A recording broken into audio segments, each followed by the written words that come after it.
Welcome back, Cardboard Warriors. How's everybody out there doing today? We're going to talk Commander today. So I finally got to play some Commander with some friends of mine. They invited me and my fiance over to play Commander for the first time and just play Magic for fun, which is awesome.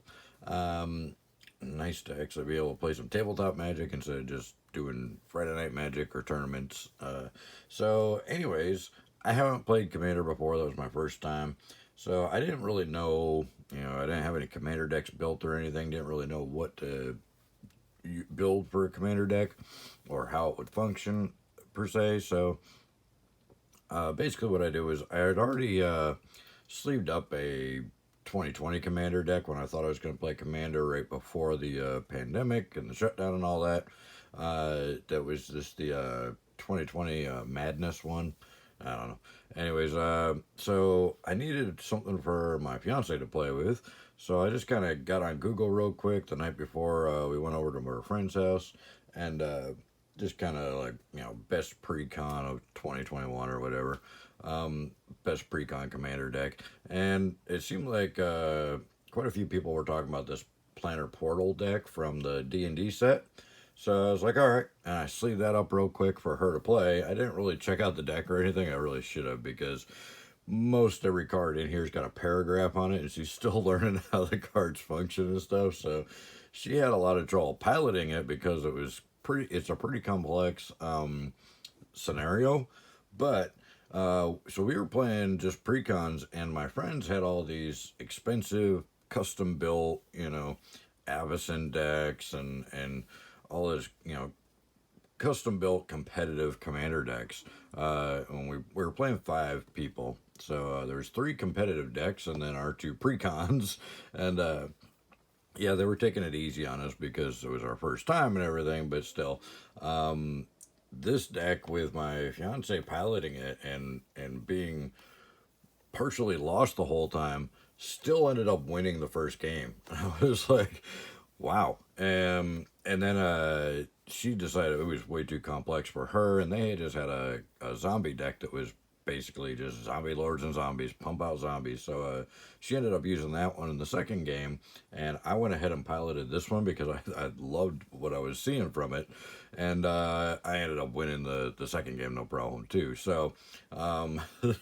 this deck won both games against competitive decks. It was just friendly stuff, so I mean, don't take that as you're going to be able to take this to a tournament and win with it.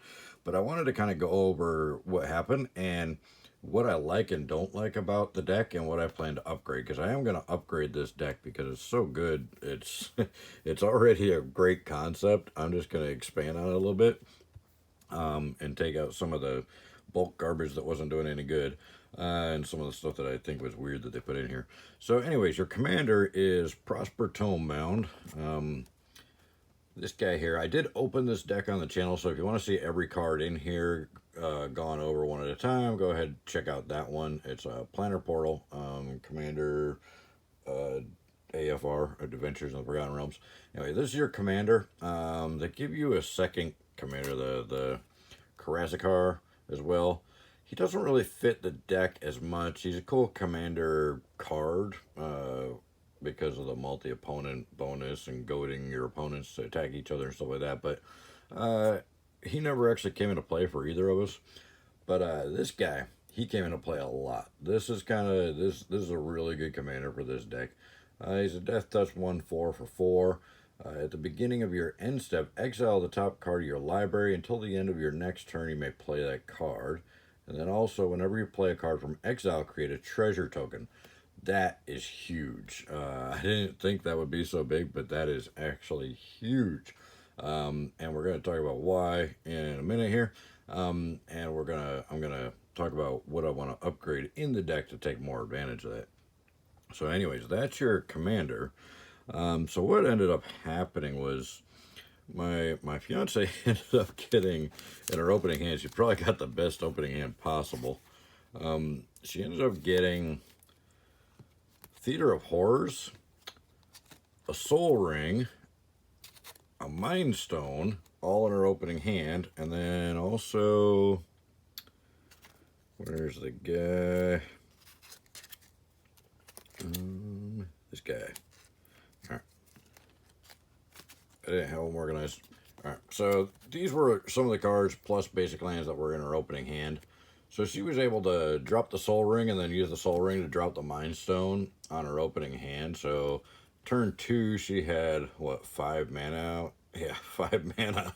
So ridiculous amount of mana on her second turn. So she was able to drop the Theater of Horrors right away. On second turn, I think she dropped the Theater of Horrors and something else. I forget what it was. But the Theater of Horrors is also a great combo with the Tomebound. So at the beginning of your upkeep, exile the top card of your library. And during your turn, if opponent lost life this turn, you may play lands and cards and cast spells from among cards exiled with Theater of Horrors. And for 4, 1 red and 3 colorless, Theater of Horrors deals 1 damage to target opponent or planeswalker. So it does its own damage to be able to cast those cards. But if you got the Theater of Horrors and the Tomebound out at the same time, which is what she had on like turn 3, I think, Theater of Horrors and Tomebound, so you're getting a card on your upkeep before your draw, and then you're drawing, and then you're getting a card on your end step, all of which you can play. So you're getting 2 extra cards in your hand every single turn with these. And every time you cast one of those cards from exile, you're getting a treasure token, which gives you more mana to cast more stuff. So, I mean, it was just an unbelievable amount of just card draw and stuff that, weapons that you had at your disposal there. And then she ended up getting, I think it was like turn 4, the Pontiff of Blight down. So the extort thing, whenever you cast a spell, any spell, you may pay either a black or a white. If you do, each opponent loses 1 life and you gain that much life. And then also other creatures you control have extort. And it's 2/7, so it's kind of hard to kill. It does not die to much removal. It is a 6-drop, but once this thing got on the board, I mean, every turn, because of the extra cards, she was casting spells, and then she had plenty of mana because of the mana rocks and stuff, so she was actually, and all the treasure tokens she was getting. So she was able to keep stacking those treasure tokens to use the extort ability on all her creatures. I don't think she had more than 4 creatures out the whole game, but I mean, every time she cast a spell, which was a couple spells a turn, she was paying, the extra mana to have the creatures drain and gain everybody on the board. And because you gain as much life as each opponent loses, there's 4 of us, so every time she paid 1 black, she was dealing 4 damage and gaining 4 life. So crazy, crazy good card in this deck. So this Pontiff of Blight, amazing card. Yeah, it was with the Soul Ring and Mind Stone in the opening hand, and the Theater of Horrors and the Pontiff in the opening hand. That was just, that game was yeah, she had it wrapped. Even though she was, having trouble really with the timing and the concepts and all that stuff because she's so new to the game, she was still easily able to just dominate the board. So I was shocked after that first game, and then I tried the second game, and I got a terrible opening hand. I didn't really get any of that stuff. What I did get, though, let me see if I can find him, was, where'd he go? Uh-oh. I probably should have sorted. There we go. I did get the Wild Magic Sorcerer, this guy. So for a 4-drop, 4/3, the first spell you cast from exile each turn has Cascade. So even though I didn't have the Theater of Horrors, I didn't get it the whole game, which sucked. The Prosper Tomebound out, and this guy, I kept casting cards from exile, and this guy was giving me Cascade every time, bringing free cards on the board. So that was really fun. And then the other big one that really kind of made a huge impact for both games was this Dead Man's Chest. Yeah, Dead Man's Chest. So, enchant creature an opponent controls. When an enchanted creature dies, exile cards equal to its power from the top of its owner's library. You may cast spells from among those cards as long as they remain exiled, and you may spend mana as though or mana of any type to cast those spells. One of the guys who were playing, he was running this deck where he was using the Helena and Elena partners, and he kept just pumping up creatures huge. And both my fiance cast this onto his 13-13, and then it got removed immediately after that. So she ended up getting 13 cards from his library that she could play for the rest of the game. I ended up getting it on I think it was a 6/6 during my game, and when I was running the deck, so I ended up getting six or I think it might have been seven of his cards that I had an exile that I could cast for the rest of the game, and I ended up getting a lot of big cards, high casting cost cards, and I had this wild magic sorcerer out, so I was casting like 7 and 8 drops from his library into play for me, and being able to cascade those big cards every time. So it was really fun. That Dead Man's Chest is a great addition to the deck.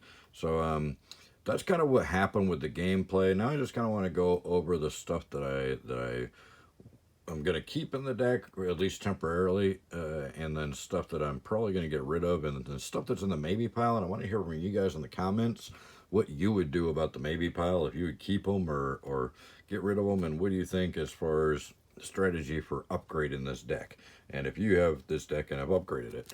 So the black cards I want to keep, obviously the Dead Man's Chest and the Pawn of Blight are huge. This Marionette Master came in huge for me as well. This is how I ended up winning the game. As soon as I got the Marionette Master, I put the 3 counters on it. Then whenever an artifact you control is put into a graveyard from the battlefield, target opponent loses life equal to Marionette Master's power. So it was a 4/6, and every time I sacked one of those, I was getting a lot of the treasure tokens from the Tomebound, and every time I sacked one of the treasure tokens, I was dealing 4 damage to one of my opponents. So I ended up draining everybody with this thing. Once I got it on the board, I was just, because I would sack like 2 or 3 treasure tokens every turn, because I was casting a lot of stuff from exile. I ended up with a lot of mana on the board, so I was casting stuff in exile like crazy. Even though my Soul Ring got removed right away, I did get it, and I got it into play, and it got removed like as soon as I put it into play. I think it might have even gotten counterspelled, so I didn't get it on the board at all. But I still had I had a lot of land out, so yeah, every time I was sacking those treasure tokens, I was getting several treasure tokens a turn and then sacking them, and every time I was dealing 4 damage to everybody on the board. So that was, or each to one at a time. So this card is huge in the deck as well, so that one's definitely staying. Lorcan the Warlock Collector. This one I also ended up getting into play. Whenever a creature card is put into an opponent's graveyard from anywhere, you may pay life equal to its mana value. If you do, put it into the battlefield under your control to Warlock in addition to other types. Warlock you control would die, exile it instead. So I got this into play, and my fiance also got it into play when she was using the deck too. So we were stealing other people's creatures when they die, which was awesome. I got them into play pretty late, so I didn't get a whole lot out of it, but she ended up stealing a lot of creatures with it. Gonti, Lord of Luxury. Grim Hireling. Of course, whenever one or more creatures you control deal combat damage to a player, create 2 treasure tokens, and then you can sack treasure tokens to remove creatures. So great ability. He's good. I didn't get him into play at all, so I wasn't able to kill anything with him, but great creature. This is the suspend thing, because it puts it into exile and then you play it, is cool. Otherwise, if it wasn't for that, I wouldn't leave this in here. Plus, its controller loses life equal to its power plus its toughness, so that's a really good ping on the opponent when that happens. So this one, I'm going to keep in there and try it. There's a lot better removal, but because it exiles it for the suspend and then plays it, and it's only 2, we'll keep it in there. Hellish Rebuke. Yeah, whenever deals damage to a player who casts Hellish Rebuke, sacrifices permanent, you lose 2 life. It just stops somebody from attacking you. Flood of Fiend of Shadows, pretty good. Again, whenever it deals combat damage to a player, that player exiles a card from their hand. You may play that card for as long as it remains exiled. So that's pretty awesome. Another way to get cards into exile to cast them to get the treasure tokens. Hex, destroy 6 target creatures. I did end up getting this and kind of closed out the game with that. I destroyed the 6 biggest threats on the board and then just started kind of stomping through. Bag of Devouring. I'm kind of torn on this one. Whenever you sacrifice another non-token artifact or creature, exile it, and then you can sack the Bag of Devouring and a roll of die, and you can cast some of those cards anyway. Or bring them back to your hand, I think. Whatever. Consuming Vapors. Target player sacrifices a creature. You lose life equal to that creature's toughness. Not a great removal, but it does have rebound, so you are casting it from exile on your next upkeep. So it does get you that treasure token, and you do end up getting 2 sacrifice creatures out of the deal. So those are the cards that I'm probably going to keep in the deck, at least for now. Here's the maybes in black. Death Tyrant, I'm just not sure about, because it's creating zombies, which is fine, but that's not really the concept of the deck. Warlock class, again, it's a good utilitarian card, but it doesn't really fit the concept too well. I think I can maybe put some cards in there going to be a little more effective. Dance Macabre, it's a dice rolling card, and it just doesn't, it's expensive, and it doesn't really fit the theme of the deck as much, so I'm not sure about those. These 3 are like a totally different concept. These are all rat creators. Piper of the Swarm and Glittering Witch, and then Ogre Slumlord, they all create rats tokens, so I'm not even sure, they don't fit the concept of the deck at all. They should be in a rat deck, I guess. So I'm not sure I'm going to keep those in there. I'm probably going to take those out immediately and put in more important stuff like Demonic Tutor and stuff like that in black. So I don't see the point in the rat tokens. I mean, yeah, going a little wide with some kind of tokens is always good in Commander, so you can attack multiple people, but I just don't think it fits the concept of the deck as much as I'd like it to. Really, the tokens you want to keep producing are treasure tokens, so probably gonna get rid of those 3 and then see what I can do as far as adding more treasure token creators and more good removal, and more stuff that just fits the concept of the deck. Anyway, artifacts that I'm going to keep in here, obviously Soul Ring, Mind Stone. This Chaos Wand was really fun. I got that early on in my game, and I was using it because there's not a lot of removal in this deck, and there was a lot of cards that need to be removed. I was using it to try and mill the person, or try and find an instant or sorcery removal card from the person who had the most of that in their deck, and then cast it from exile, creating a treasure token from the Tomebound. So it was kind of cool because I was taking somebody else's removal and using it against them or somebody else instead of them being able to use it against me. Arcane Signet, of course I'm going to keep that in. The Talisman of Indulgence isn't bad. There's probably better stuff, but I'm going to leave it in for now. The Felware Stone, of course, leave that in. Ebony Fly, he's kind of fun. We'll see what happens with him. I'll probably leave him in for now and then see what happens. He doesn't really fit the concept, but there's not many flyers in here, so. And then Commander Sphere, of course. Great card because you can sack it to draw a card when you're getting low on your hand. The artifacts I'm probably going to take out. The Orazca Relic. The Ascend thing comes into play a lot, but I've already got enough mana rocks in here, and it's 3-drop, but I think there's just better stuff I can put in the deck. Bucknard's Everfull Purse, probably gonna take that out. Another dice roll. I don't really like the dice roll because it's just too random. I can't control it. I like stuff that I know exactly what's gonna happen when I do it. Recto Signet. I'm not real big on the whole you gotta tap 1 to do a mana filter thing. If your mana base is correct, you don't need filters. It just seems like a kind of wasted card because it costs 2 and it only gives you 1 extra mana every turn. I'm not sure about it. Unstable Obelisk, it's not bad. It's just it's a 3-drop. You only get 1 extra every turn. It costs you 7 to destroy target permanent. I think I can get better removal in black and red than that really provides for that, little of a benefit. So probably gonna get rid of that. Well, Magic Sorcerer, definitely keep it in. That guy was fun. Gives Cascade to everything in there. You find some prisoners is great. Destroy target artifact or exile the top 3 cards of opponent's library. Choose one of them until the end of your next turn.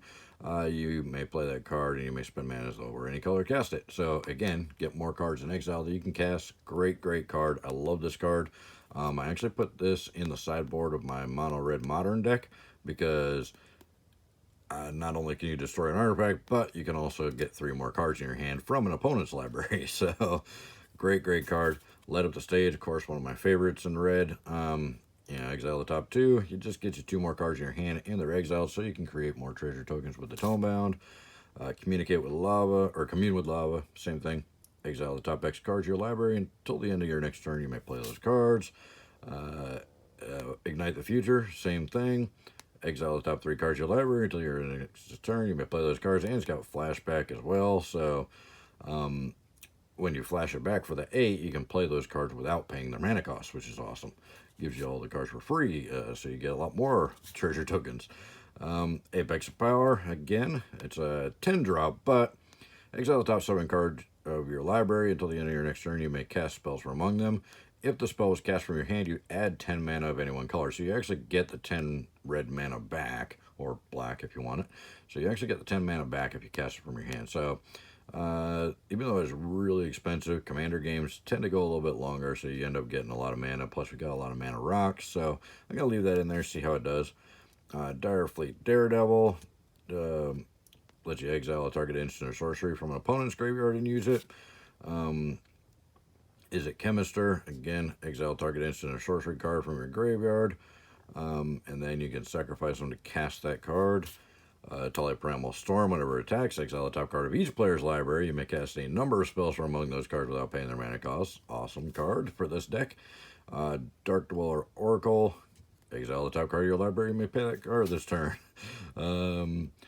Dream Pillager, again, exile that many cards from the top of your library until end of turn. You may cast spells from among those exiled cards. Chaos Channeler, same thing. You just got to roll a dice, but you're going to get at least 1 card, and if you roll a 20, you get up to 3 cards. So, fits the concept, and you're going to get at least 1 card when it enters, or when it attacks, so you're getting at least 1 more card in your hand every turn. Disrupt Decorum, goad all creatures you don't control, just creates a little more chaos on the board, and you don't have to worry about taking the brunt of it too much. And then Tectonic Giant, again, whenever he attacks or becomes the target of a spell an opponent controls, he deals 3 damage to each opponent, or exile the top 2 cards of your library. Choose one of them until the end of your next turn. You may play that card. Fits the concept. So all those rig cards are probably staying in for now, at least. Let's look at my maybes that I'm not sure about. Vandal Blast, it only destroys target artifact you don't control. What if nobody's really running a lot of artifacts?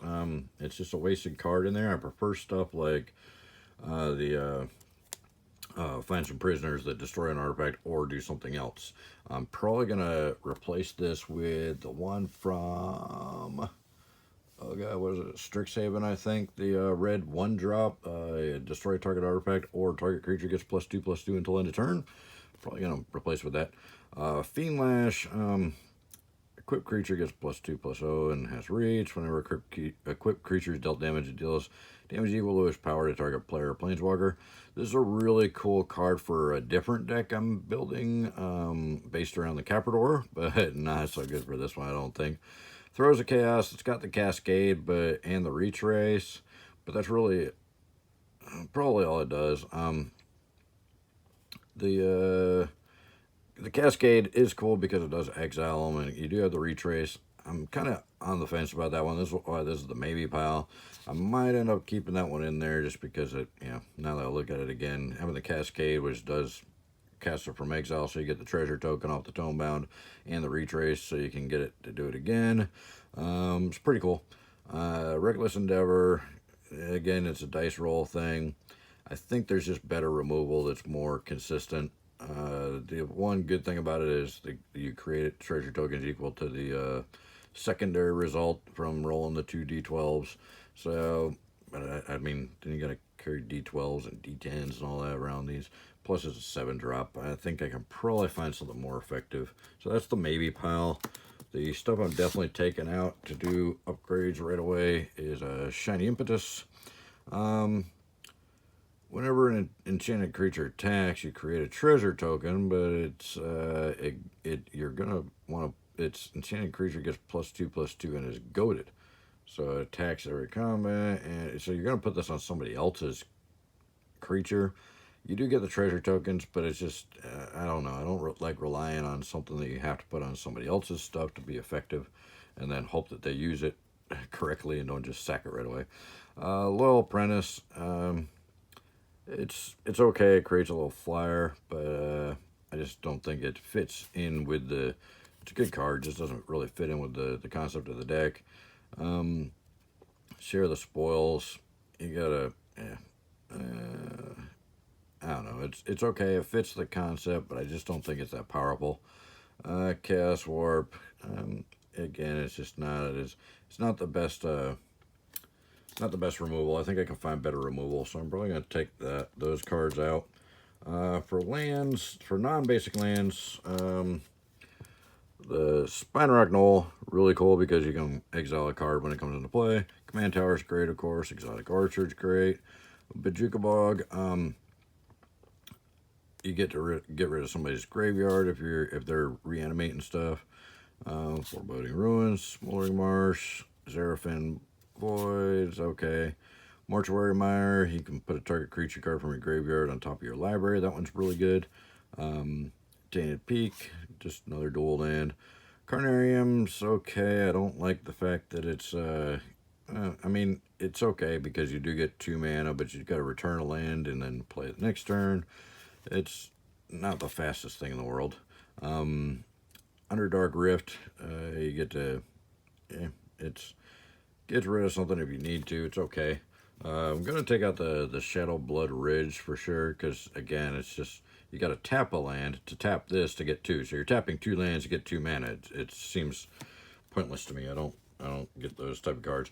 I am gonna take out some of the basics. There's a lot of basics in here. I'm gonna take out some of the basics, put in some stuff like fetch lands to get the right mana when I need it, and probably some better dual lands and stuff. But aside from that, I don't know if I went over these. I don't think I did. So I went over the Theater of Horrors and the Karazakar. But Bedevil's good. Good removal for 3.